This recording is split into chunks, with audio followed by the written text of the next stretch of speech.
let's talk about how MAPS works. And hopefully you already watched the introductory video where I gave you an overview of what MAPS is and the heart behind it. But now let's talk about how you could use the Missionary Adventure Prayer Squad curriculum at your church. Now, every church that uses MAPS is going to be tailoring it to their settings.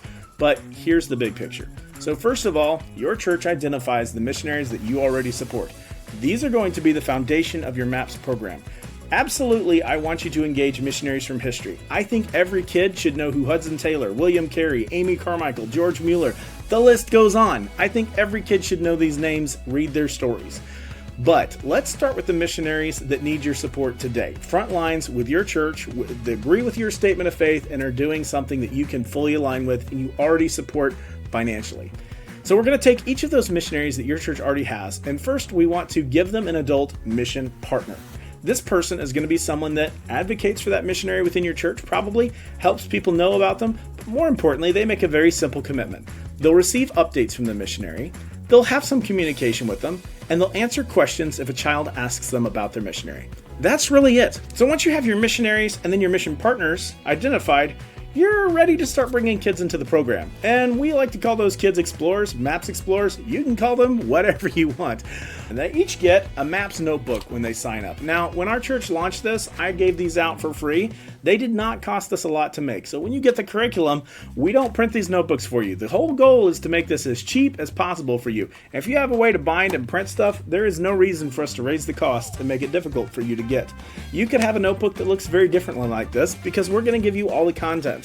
And so in the MAPS book, you start with a few cover pages, and there's a few different things about it. But one of the things you're going to find that is most helpful is each missionary is going to get a 4-page journal.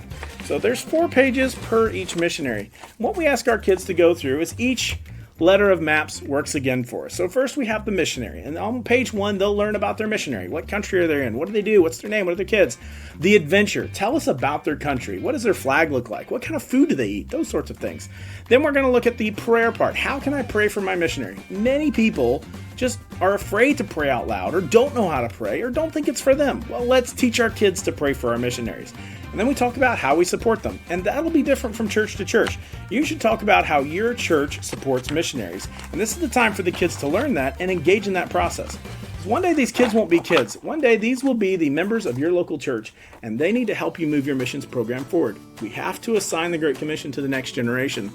Someone's got to tell them about it, and it needs to be the church. So as they go through this journal, they're going to learn about these missionaries, and your mission partners will be between the child and the missionary. So one thing we want to do is avoid burdening our missionaries. And if you have 40 kids in your kids program and 40 kids are asking the missionary what kind of pets they have in their home, that could take away from the mission. But a mission partner visiting a Sunday school class on a Sunday morning, that's not so bad anymore. But what will bless your missionary is in the journal when the children are required to turn in a piece of paper that they can give to that missionary. And maybe because of customs in the country, you need to scan and email these. But often we can mail these with a care package to our missionary. 20 letters from children saying they're praying for the missionary, that will encourage your missionary. So this is the beating heart of the MAPS program right here, is kids going through these journals.